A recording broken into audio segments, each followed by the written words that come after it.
Une météorite d'une grande rareté enflamme les collectionneurs du monde entier. On est sur un petit nuage quand on en trouve une. C'est ici, aux environs de Berlin, que se trouveraient des fragments d'astéroïdes.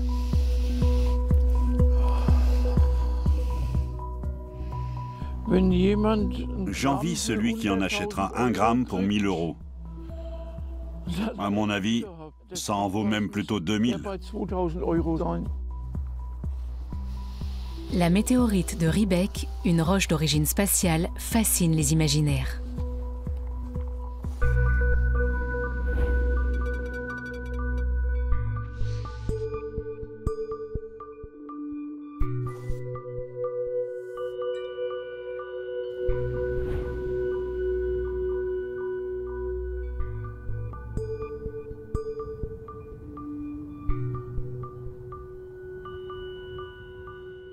Ziggy Haberer a parcouru 1 millier de kilomètres depuis le sud-ouest de l'Allemagne pour rejoindre la périphérie de Berlin et se mettre en chasse du matériau extraterrestre rare.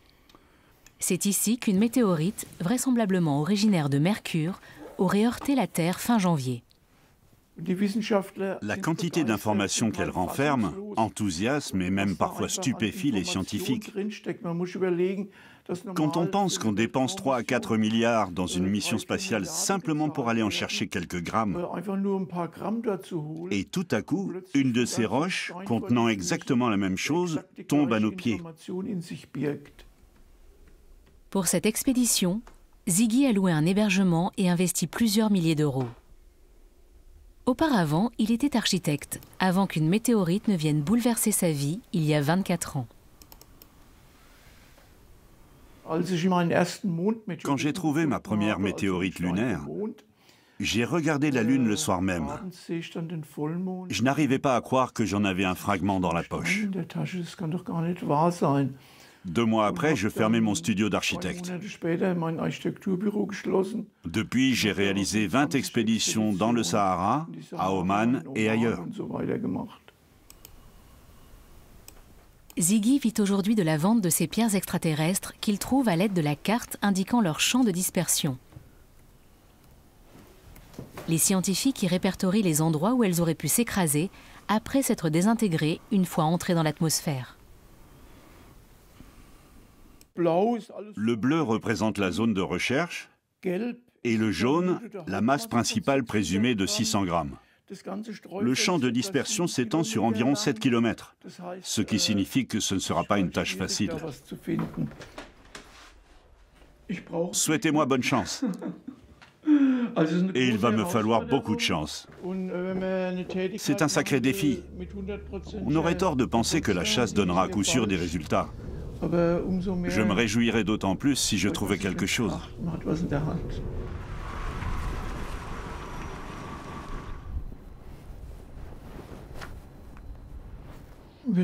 On se trouve par ici, au sud de ces montagnes. Et là, c'est Riebeck.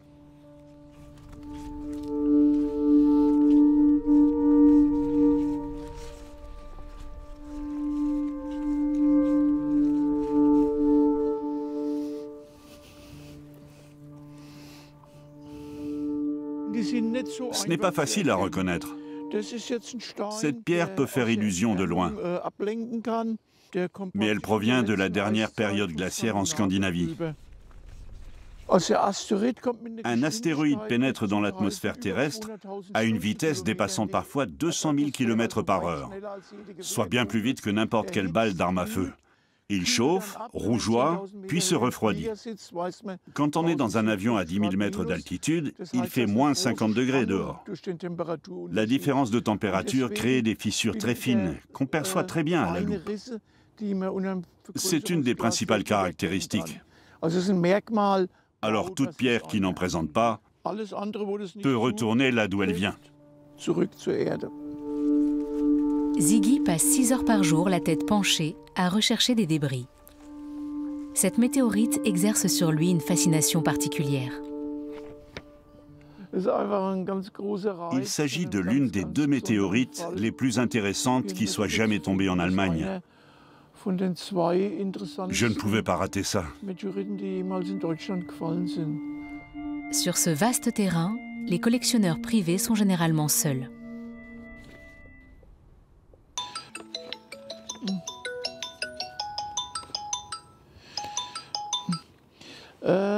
Salut Vera, je suis près de Berlin là. Rappelle-moi quand tu rentres. J'attends ton appel. D'accord, au revoir. Au revoir, à bientôt. Au revoir. Mis à part des étudiantes, il n'y a que des hommes qui s'adonnent à ça. Je ne sais pas si c'est un reste de notre instinct de chasseur de l'âge de pierre, mais en tout cas, c'est un passe-temps principalement masculin. La lumière du jour faiblit. Ziggy met enfin un terme à ses recherches. Ça suffit pour aujourd'hui. On va reprendre des forces pour repartir du bon pied demain.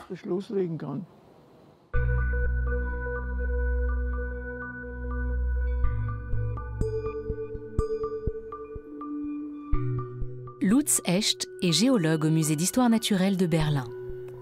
Ses collègues et lui ont eu plus de chance que Ziggy. Ils ont trouvé 22 débris de l'astéroïde. Ça, c'est le numéro 3, le numéro 4.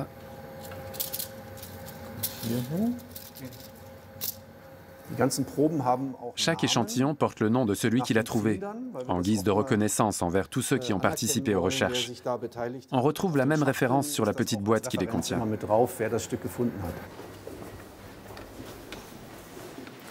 Attends, je t'ouvre. La direction du musée s'attend à attirer les foules avec cette découverte unique. Les médias ont beaucoup parlé des météorites de Riebeck. Le temps presse pour Lutz Hecht. Il doit veiller à ce que ce trésor figure dans l'exposition. Bien sûr, la presse s'en est fait l'écho et a suscité l'attention du public. Plusieurs débris sont tombés aux environs de Berlin. Le musée y a mené des recherches intensives et trouvé plusieurs fragments. L'attente du public est très forte. Les curieux ont hâte de découvrir nos trouvailles. Je voudrais mettre le panneau de ce côté-là. Pas trop près du mur, pour que l'extincteur reste accessible. Et la vitrine ici. Il y aura la place? Oui, c'est bon. Il s'agit de l'un des très rares astéroïdes à avoir été observé dans l'espace avant sa collision avec la Terre. Ce qu'on voit très bien ici, ce sont les deux phases lumineuses. Ces deux explosions l'ont pulvérisé en plusieurs morceaux, ce qui complique les recherches. Il faut s'imaginer que ces débris sont espacés de 5000 mètres environ les uns des autres et qu'ils ne sont parfois pas plus grands qu'un pouce. Seul, on a très peu de chances d'en trouver. Il faudrait arpenter un champ pendant des jours. On a donc scruté ces champs à 10, 20, parfois 30 personnes en ligne. Au bout de 2 heures, l'un d'entre nous a fini par en trouver un. Il faut les exposer de sorte à ce qu'on les voit bien des deux côtés. On va mettre celui-ci, il est plus gros. On verra mieux à quoi ça ressemble comme ça. Même les scientifiques les plus pudiques sont en extase devant cette météorite. Magnifique.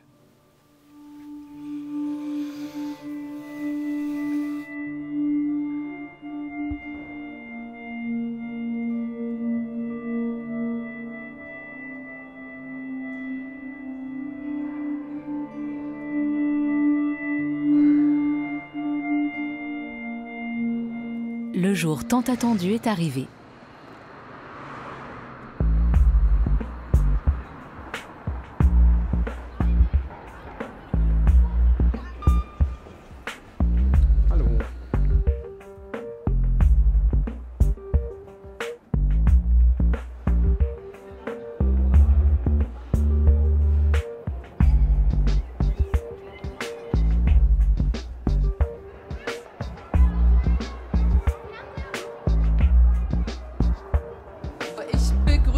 Bonjour, soyez les bienvenus à cette petite conférence de presse improvisée.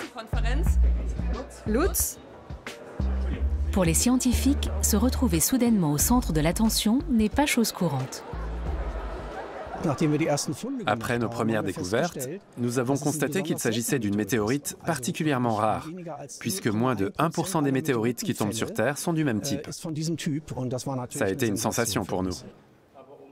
Vendre son travail fait aussi partie du quotidien d'un scientifique.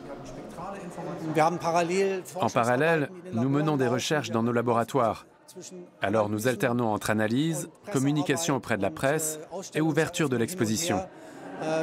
C'est une journée chargée, mais pour l'instant, tout se passe très bien. Après 3 semaines, Ziggy Haberer est l'un des derniers à scruter les champs bordant le village de Riebeek. J'ai le sentiment qu'il en reste encore, alors je ne veux pas abandonner. Il a déjà mené plus de 20 expéditions couronnées de succès dans les déserts du monde entier.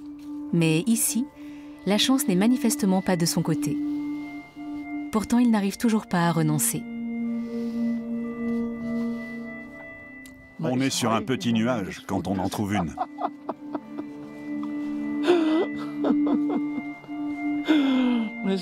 Ça fait l'effet d'une drogue.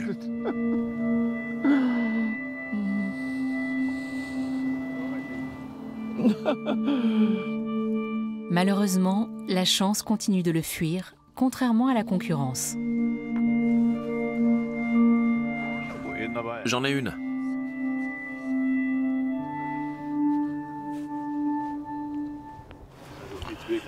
Environ 2 grammes. Je peux la voir? Sans les mains. Attention, oui. C'est très friable. Super.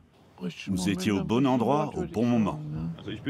J'ai marché en direction de Nauen, jusqu'au bout du champ de dispersion. C'est là que je l'ai vue.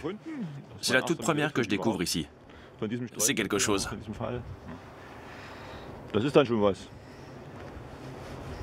Vous en avez trouvé? Pas encore. Il faut savoir souffrir quand on chasse des météorites. On sait dès le départ qu'on n'a aucune garantie de réussite. Parfois ça marche, parfois non. À Riebeek, on célèbre aussi le phénomène astronomique perçu comme un cadeau du ciel. Mon fils a eu une idée géniale. Il s'est dit qu'on allait faire des gâteaux météorites. Je l'ai tout de suite ajouté au menu. Les météorites étaient déjà tombées, il fallait que je me mette au fourneau. Sie kamen aus der ganzen Welt und latschen über jedes Feld. Sie lieben Meteoriten.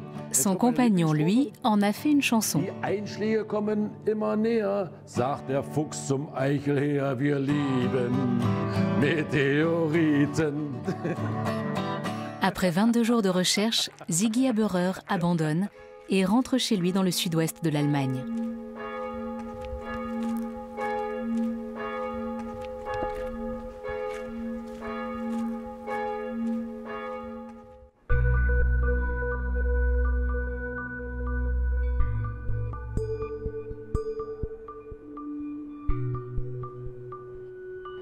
Ansgar Gräsacke est le directeur scientifique de la collection de météorites du Musée d'histoire naturelle de Berlin.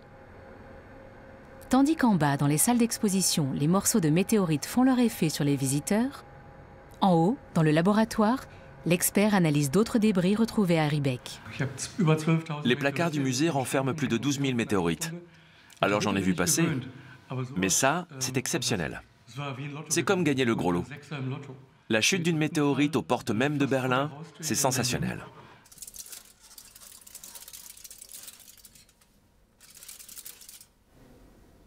Elle est à part parce que le petit corps dont elle provient était à l'origine une partie de la planète Mercure. Donc un gros morceau de Mercure a été éjecté jusque dans la ceinture d'astéroïdes. Et c'est de là que nous arrivent ces météorites. Cela signifie que cette pierre peut nous apprendre des choses sur le Soleil des planètes voisines de notre système solaire. Par chance, les chercheurs berlinois ont la possibilité d'étudier des matériaux qu'ils n'auraient jamais pu récupérer sans l'envoi d'une expédition spatiale extrêmement coûteuse. Les questions fondamentales qu'on se pose aujourd'hui en astronomie ou en astrobiologie concernent l'apparition de la vie sur Terre et l'existence d'autres formes de vie ailleurs, sur Mars par exemple. L'eau est l'un des éléments indispensables à la vie sur Terre. Mais qu'en est-il sur les autres planètes? Peut-on s'en passer?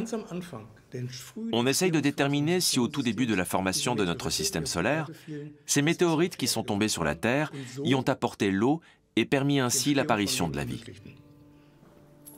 Au microscope électronique, des éléments laissent à penser que la météorite pourrait tout à fait en contenir. On le voit très bien. Il y a des petits trous partout ici, dans les minéraux. Au début, on pensait juste que quelque chose s'était détaché de leur polissage. Mais il s'avère qu'il y avait probablement une poche de liquide dedans. On va maintenant essayer de découvrir ce qu'il en est dans les échantillons plus importants qui ont été moins polis. Que renfermait-il? Que reste-t-il aujourd'hui? Ça serait donc le point numéro 5. Je me suis un peu déplacé ici. Tu vois cette partie-là? Et je me suis mis entre les deux, juste au-dessus. Il faut qu'on documente ça avec exactitude. On doit donc déterminer l'endroit précis où on a pris les mesures. Et on est un peu pressé.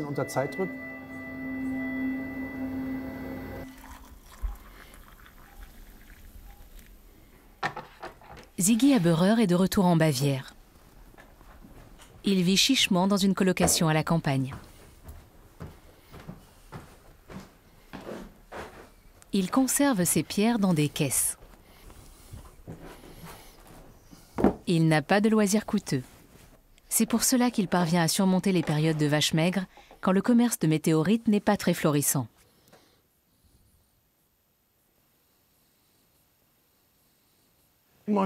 Je gagnerais mieux ma vie si j'avais gardé mon travail d'architecte. Mais il ne me comblait pas. Ce n'est pas facile. Parfois, l'argent coule vraiment à flot, puis je traverse des périodes creuses.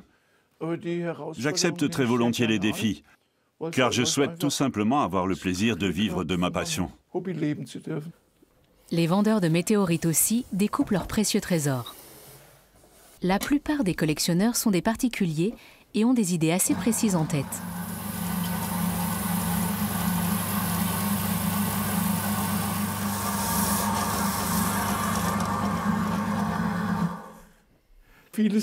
Beaucoup de collectionneurs ont un faible pour les disqueuses, parce que ça leur permet de voir de leurs propres yeux ce qu'il y a à l'intérieur, comme dans les livres. Je suis aussi comme ça, j'aime bien regarder à l'intérieur, donc je les découpe en tranches. Le prix est calculé au gramme. Il faut donc détailler la pierre de sorte à avoir la plus grande surface possible pour qu'on puisse observer le maximum de choses. Sa plus grosse météorite provient d'une expédition menée il y a plus de 20 ans à Oman. Elle a suscité l'intérêt d'un ami artiste.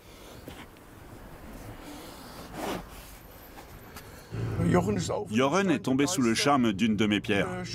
On va lui apporter et voir si elle l'inspire. Elle pèse près de 26 kilos et vaudrait environ 28 000 €. Bonjour Joren, je ne peux pas te serrer la main. Un sacré coup de chance. À ton avis, il vaut mieux la poser par terre ou utiliser une plaque de fer ronde, peut-être même fabriquée à partir d'une météorite? Dès que tu es sorti de ta voiture, tu as compris que c'en était une? En balayant le sol des yeux, j'ai aperçu une espèce de tache noire au loin. Je me suis approché avec le 4x4 en me disant « Faites que ce ne soit pas encore un seau rouillé ». Plus j'avançais, plus l'excitation montait. Et là, je me suis dit que l'impossible était devenu possible. Et je me suis littéralement jeté à terre en voyant la pierre, comme si je me recueillais. L'ami qui m'accompagnait m'a rejoint et m'a dit que j'avais mis la main sur un véritable trésor. Sur les milliers de météorites que j'avais observées, je n'en avais jamais vu une aussi géométrique, à la forme aussi parfaite. On aurait dit qu'elle était faite pour nous et que c'était ton œuvre. Merci. Les roches extraterrestres sont un peu le fil conducteur du travail de Jochen Kitzbühler. Je les ai étudiés en profondeur. Leurs trajectoires, par exemple, sont aussi irrégulières que les corps eux-mêmes. Elles forment des boucles dans l'espace, contrairement à une planète sphérique. Ce sont des vagabonds, des matériaux résiduels de la formation du système solaire. Je trouve ça incroyablement fascinant.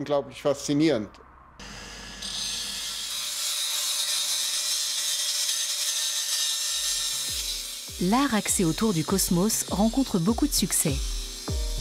Jochen Kitzbühler est demandé aux quatre coins du monde. Son travail est exposé entre autres dans cette galerie de Bâle.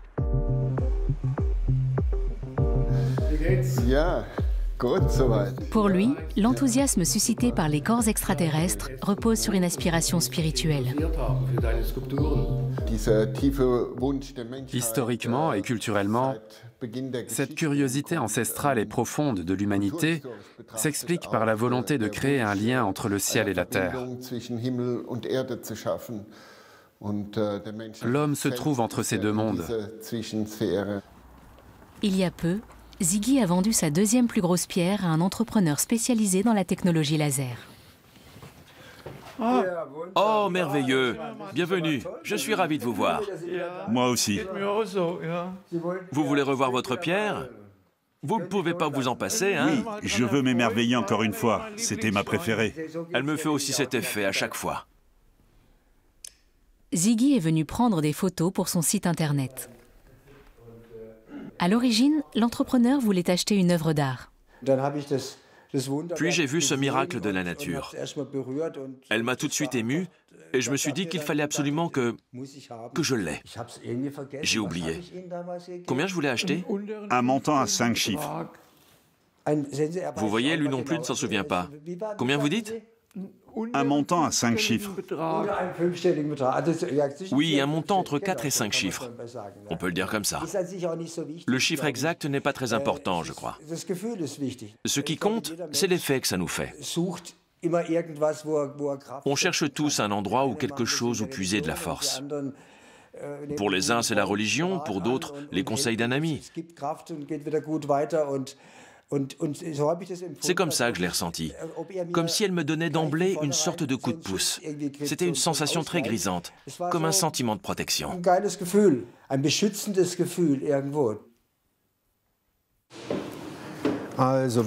Il nous faut les tamis habituels. Au musée d'histoire naturelle de Berlin, on n'a jamais assez de météorites de Riebeck. Lutz et son équipe ont donc décidé d'entreprendre une nouvelle expédition dans la zone de l'impact. Très important, les pelles, parce qu'il va falloir ramasser toutes les saletés. 4 mois après la collision, il va être difficile de trouver de gros débris. En revanche, il existe ce que l'on appelle des micrométéorites, c'est-à-dire de minuscules fragments.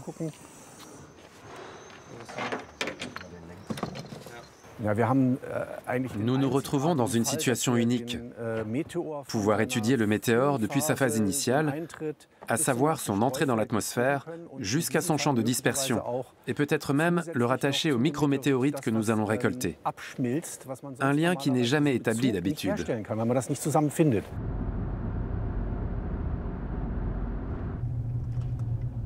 Pour récolter des micrométéorites, les scientifiques se hissent sur le toit d'un supermarché aux alentours de Riebeck.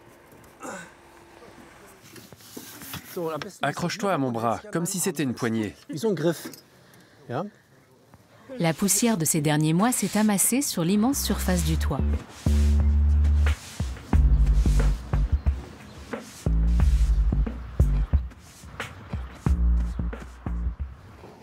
C'est possible que c'en soit une.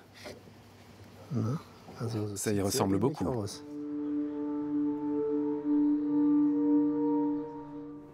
Pour s'en assurer, il faut poursuivre l'analyse en laboratoire.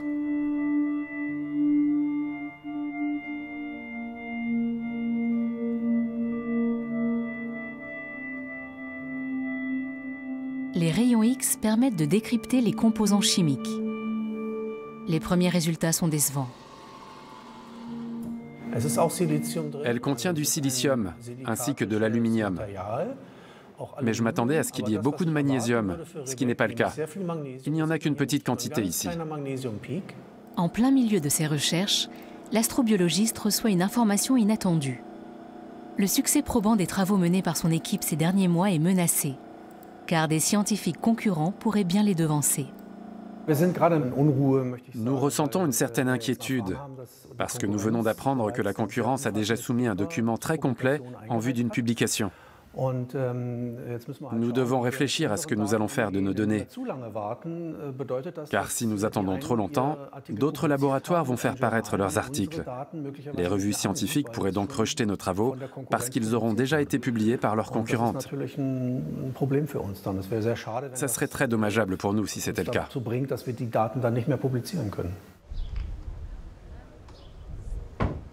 Aujourd'hui marque une date importante sur le calendrier des collectionneurs comme Ziggy. C'est la bourse aux météorites d'Ensisheim en Alsace. La location du stand, l'hôtel et le voyage coûtent environ 1 000 €. Une somme que Ziggy compte récupérer grâce aux ventes. Tu peux installer la pierre de 25 kilos ? La chasse aux météorites est en soi une activité coûteuse. Ces investissements doivent également être amortis.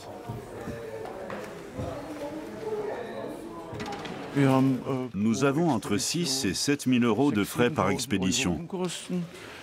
Nous avons acheté d'autres pierres. Il faut qu'on ait quelques retours sur investissement. Des amateurs du monde entier font le déplacement pour ce rendez-vous annuel dans le but de faire du troc, du commerce et de nouer des contacts.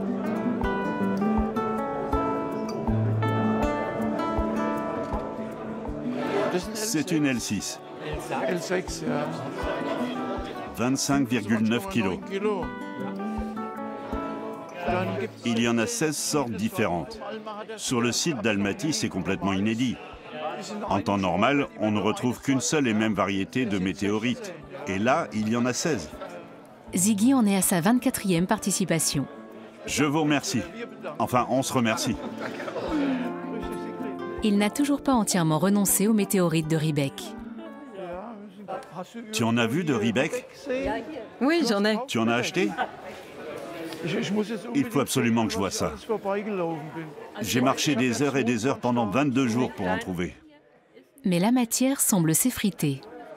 Ah oui, c'est fragile. Ça s'émiette déjà. Oui, ce n'est pas stable. Je sais que le professeur Otto s'en est fait envoyer une, et elle s'est cassée aussi. Quelle catastrophe. Mais elles sont plutôt pas mal quand même. Tu peux la regarder de plus près. D'accord. À mon avis, il n'en restera plus rien dans 5 ans. Je peux te demander le prix au gramme? Il le vendait 400 € le gramme. 400 €? Comment ça? Ça en vaut 1 500 € normalement. Ziggy se rend au stand du revendeur. Vous vendez des météorites de Riebeek? J'en ai cherché pendant 22 jours sans succès. Et vous, vous en avez trouvé? Oui, on en a cherché pendant 60 jours. 60 jours? Oh, je pensais que j'étais courageux, mais vous l'êtes plus que moi. Et vous êtes plus chanceux. Valeur en baisse, matériaux qui s'effritent, mais l'entrepreneur en lui prend le dessus sur le collectionneur. Le prix est passé de 2 000 à 400 €. Je ne laisse pas la fascination absolue qu'elles exercent sur moi dicter mes investissements. Mais sa passion a rapidement repris le dessus. Ziggy a finalement échangé une de ses météorites contre une autre de Riebeek.